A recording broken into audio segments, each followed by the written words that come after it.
नमस्कार दोस्तों, RWM में आप सभी का बहुत बहुत स्वागत है। तो आज हम एग्रीकल्चर के क्वेश्चन लेकर आए हैं। कुछ बच्चों की मांग थी कि अरुण कात्यायन से कुछ प्रश्न कराए जाएं, तो अरुण कात्यायन से वस्तुनिष्ठ प्रश्न हम लेकर आए हैं सेट 1 का। इसको आइए हम लोग पढ़ते हैं। एग्रीकल्चर टीए के लिए या STA के लिए आप जैसे तैयारी कर रहे हैं तो आपके लिए बहुत ही अच्छे क्वेश्चन है। अरुण कात्यायन की बुक आपने सुनी भी होगी, बहुत मोस्ट इंपॉर्टेंट क्वेश्चन होते हैं इनके। तो आइए शुरू करते हैं।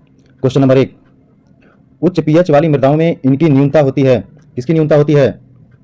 उच्च पीएच वाली मृदाओं में किसकी न्यूनता होती है?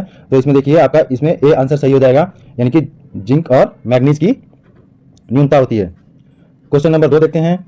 निम्नलिखित पादप पोषकों में कौन सा एक रोग और कीट पीड़कों के प्रति प्रतिरोध बढ़ाने में उपयोगी है? ठीक है, तो इसमें देखिए पोटेशियम जो होता है, पोटेशियम जो है प्रतिरोध क्षमता बढ़ाता है। यह आंसर आपका डी सही हो जाएगा इसमें। ठीक है, वही क्वेश्चन नंबर 3 देखते हैं। गंधक पॉलीफॉर्म, यूएफ, आइसोब्यूटिलिडीन, डाई यूरिया आदि जैसे पदार्थों का उपयोग उर्वरक प्रयोग की क्षमता बढ़ा देता है। ऐसे काम में लाए जाने पर नाइट्रोजन उर्वरक कहलाते हैं। नाइट्रोजन उर्वरक क्या कहलाते हैं देखना है। तो इसमें आपका आंसर हो जाएगा बी में क्या कह रहा है? नियंत्रित मोचन नाइट्रोजनी उर्वरक। नियंत्रित मोचन नाइट्रोजनी उर्वरक, बी आंसर आपका सही हो जाएगा इसमें। क्वेश्चन नंबर 4 में देखिए, जब पौधे प्रच्छन्न भूख, हिडन हंगर से पीड़ित हों तो उनमें पोषकों की सांद्रता क्या होगी? इसमें देखिए, इसमें कूट जो दिया है, कूट में दिया है A B C D 4 दिए हुए हैं। इसमें 2 इसमें ठीक हैं, वही देखना है। तो इसमें कौन सा होगा?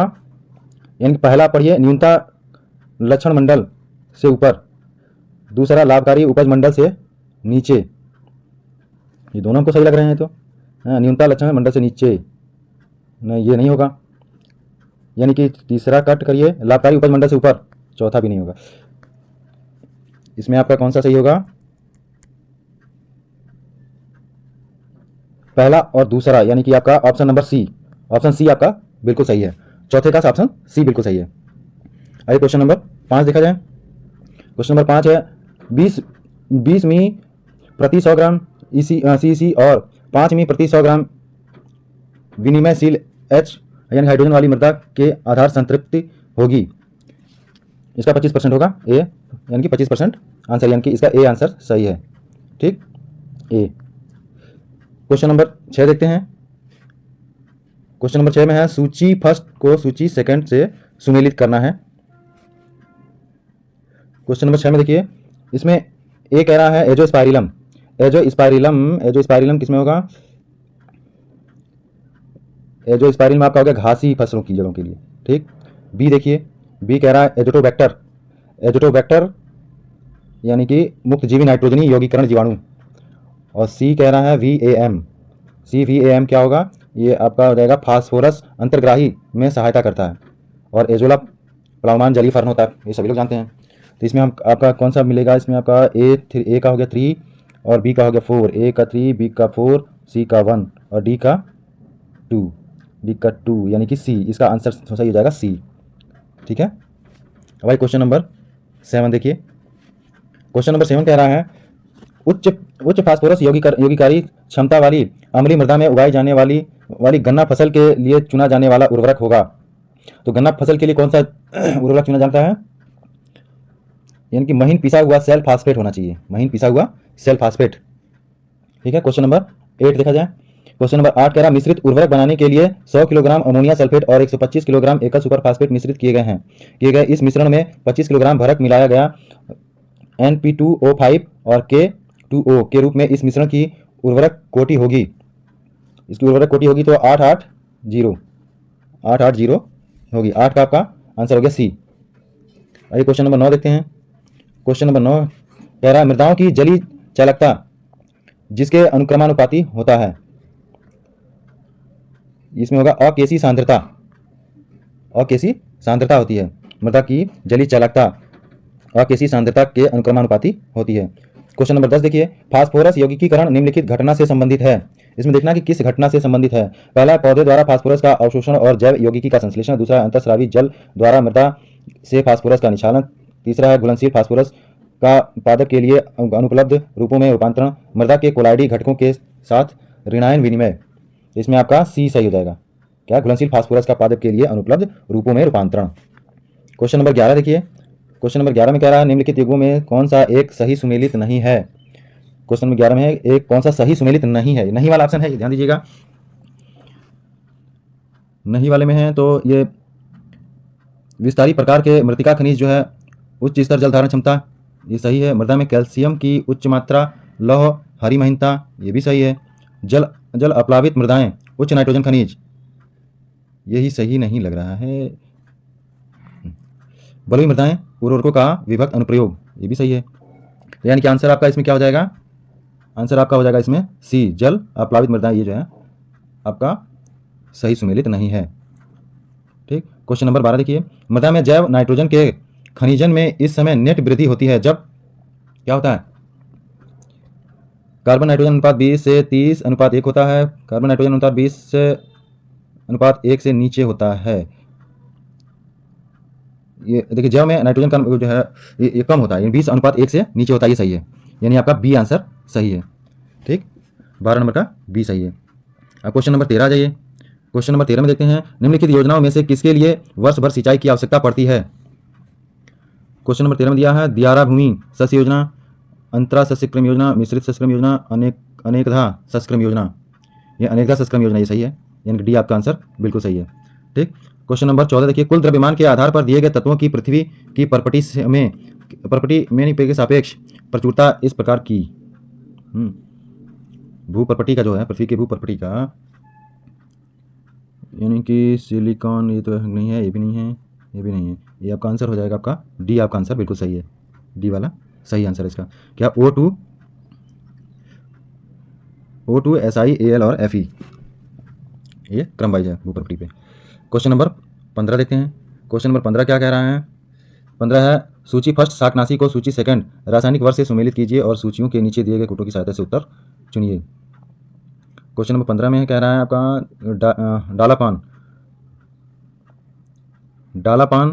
डालापान कहाँ क्या होगा? एलिफैटिक अम्ल, डालापान एलिफैटिक अम्ल से संबंधित होगा। और 2,4,5-T किससे होगा? फिनॉक्सी यौगिक से होगा। और साइमेजीन, सी वाला साइमेजीन जो है ये आपका सम्मित त्रिएजीन से है। और पैराकाट किससे हो जाएगा? चतुष अमोनियम यौगिक से। यानी कि आपका आंसर इसमें कौन सा होगा? ए का 4, बी का 3, सी का 2, डी का 1। यानी कि आपका आंसर आपका सी सही है। सी आंसर आपका सही, 15 का सी। क्वेश्चन नंबर 16 देखिए। क्वेश्चन नंबर 16 में है एक किसान को अपनी गन्ने की फसल पर साइपेरस जाति और द्विबीजपत्री खरपतवारों में नियंत्रण के लिए शाकनाशी का चुनाव करना है। इसकी मूढ़ी यानी कि रैकून जो फसल के बाद खरीफ में ढैंचा और रबी के मसूर की बुआई की जाती है। इस मामले में चुना जाने वाला शाकनाशी होगा। तो एट्राजीन, ये तो आसान है, सबसे पहले ही दिया है एट्राजीन शाकनाशी होगा द्विबीजपत्री के लिए। क्वेश्चन नंबर 17 निम्नलिखित पदार्थों पर विचार कीजिए। इसमें क्रम लगाना है। तो पहले आएगा ह्यूमस पहले आएगा, फिर हो गया मॉन्टमोरिलोनाइट, उसके बाद आएगा इलाइट और तब केओलिनाइट। यानी कि आपका ऑप्शन हो जाएगा आपका पहले 2, 1, 4, 3, यानी कि सी आंसर होगा आपका सी, 2, 1, 4, 3। क्वेश्चन नंबर 17 का सी। क्वेश्चन नंबर 18 देखते हैं। क्वेश्चन नंबर 18 क्या कह रहा है? मृदा परिस्थितियों में निम्नलिखित समुच्चयों में पादप वृद्धि के लिए कौन सा अधिक अनुकूल है? तो इसमें देखिए उच्च ताप और निम्न जल धारण क्षमता वाली बलुई, उच्च जल धारण क्षमता और निम्न वातावरण वाली मटियार मृदाएं, उच्च जल धारण क्षमता और निम्न वातावरण वाली जैव मृदाएं, मध्य वातावरण और मध्य जल धारण वाली दुमट मृदाएं। यानी आपका ये डी सही लग रहा है कि मध्य वातावरण और मध्य जल धारण क्षमता वाली दुमट यानी कि लोम मृदाएं। यानी कि 18 का डी सही है। क्वेश्चन नंबर 19 देखिए। क्वेश्चन नंबर 19 में है आलू में विप्लावन निम्नलिखित की प्राप्ति के लिए किया जाता है। आलू में जो विप्लावन होता है वो किसके लिए किया जाता है? तो आलू में विप्लावन किया जाता है गुणवत्ता बीज कंद के लिए। आलू का कंद ही तो खाया जाएगा ना, तो उसकी गुणवत्ता ही तो चेक की जाएगी। क्वेश्चन नंबर 20 देखिए। सस्यावर्तन की परिभाषा है। एक ही भूमि पर विभिन्न प्रकार के सस्यों को उगाने की पद्धति। एक ही भूमि में विभिन्न प्रकार के सस्यों को अनुक्रम में उगाने की पद्धति, ये सही लग रहा है। विभिन्न सस्यों को उगाने की नहीं, विभिन्न खेतों पर एक ही सस्य को उगाने की पद्धति नहीं। इसमें आंसर आपका हो जाएगा बी आपका सही है कि एक ही भूमि पर विभिन्न प्रकार की सस्यों को अनुक्रम में उगाने की पद्धति सस्यावर्तन कहलाती है। ठीक, सस्यावस्था बर्तन की परिभाषा होगी। क्वेश्चन नंबर 21 देखिए, क्वेश्चन नंबर 21 क्या कह रहा है? क्वेश्चन नंबर 21 है सस्य क्रम सस्य स्वरूप की परिभाषा। सस्य क्रम सस्य स्वरूप की परिभाषा। 21 में विभिन्न सस्यों के अंतर्गत क्षेत्र का अनुपात, विभिन्न सस्यों को पुनरावृत्तीय अनुक्रम में उगाना, सस्य के विशेष बिंदु पर विभिन्न सस्यों के अंतर्गत क्षेत्र का अनुपात, और डी है विभिन्न सस्यों के उगाने की विधि। बताइए कौन सा सही होगा इसमें? 21 का आपका समय के विशेष बिंदु पर विभिन्न सस्यों के अंतर्गत क्षेत्र का अनुपात सस्य क्रम की परिभाषा कहलाती है। ठीक है, सी आंसर आपका सही होगा इसका। इसका आंसर हो जाएगा सी, 21 का सी। क्वेश्चन नंबर 22 क्या कह रहा है? देखिए क्वेश्चन नंबर 22 कह रहा है सूची फर्स्ट को सूची सेकंड से सुमेलित कीजिए और सूचियों के नीचे देखिए अंतर यानी कि मक्का। अब इसमें देखिए और ऊपर कर लिया जाए इसको, ऑप्शन दिख रहा है इसमें। देखिए मक्का, मक्का का में क्या होता है? टेसलिंग, मक्का में टेसलिंग होता है। और कपास में क्या होता है आपका? कपास में ओटन। मूंगफली में क्या होता है? तो मूंगफली में आपका पैगिंग, ये सीधा है। और जूट में आपका गलाना। जूट में क्या करते हैं? इसको पानी में डाल के गलाया जाता है पहले। ठीक है, तो ऑप्शन आपका कौन सा हो जाएगा इसमें? क्वेश्चन नंबर 22 का ऑप्शन हो जाएगा बी, बी सही है। ठीक, क्वेश्चन नंबर 23, क्वेश्चन नंबर 23 में भी कूट वाला ही है।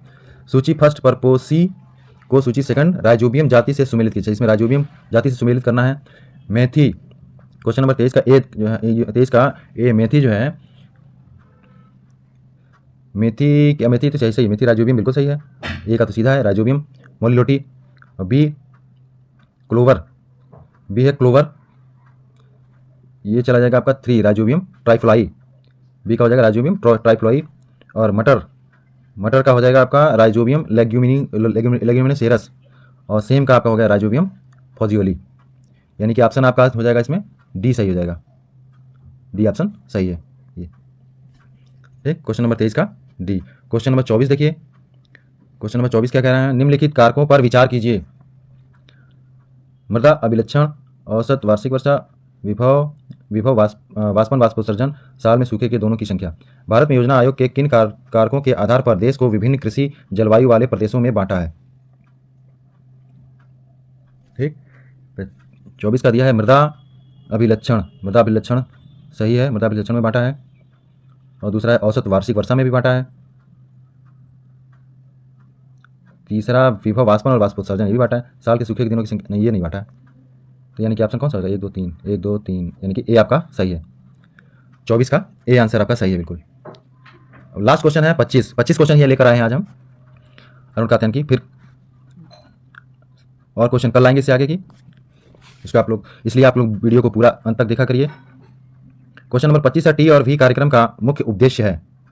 टी और वी कार्यक्रम का मुख्य उद्देश्य है तो अनुसंधान सस्यों को पहचानना, कृषि प्रसार के प्रशासन में समन्वयता लाना, कृषि प्रसार कार्यकर्ताओं की तकनीकी और ज्ञान और कुशलताओं का अद्यतन करना, ये हमको सही लग रहा है। कृषि में हुए नवीनतम परिवर्तनों को अपनाने में किसानों की सहायता करना, ये नहीं, आपका सी सही है। क्वेश्चन नंबर 25 का सी सही है, सी बिल्कुल सही आंसर है। यानी कृषि प्रसार कार्यकर्ताओं के तकनीकी ज्ञान और कुशलताओं का अद्यतन करना। टी एंड वी आप लोग समझ रहे होंगे, टी एंड वी का मतलब है ट्रेनिंग एंड विजिट। एक योजना चली थी, उसी योजना के तहत जो है कर्मचारियों को प्रशिक्षण दिया गया था, डिप्लोमा दिया गया था, और उसके बाद तब उन लोगों से कृषि प्रसार का कार्य कराया गया। तो दोस्तों आज 25 क्वेश्चन ही है, और मैं उम्मीद करता हूँ कि मेरी वीडियो अगर आप लोगों को अच्छी लगी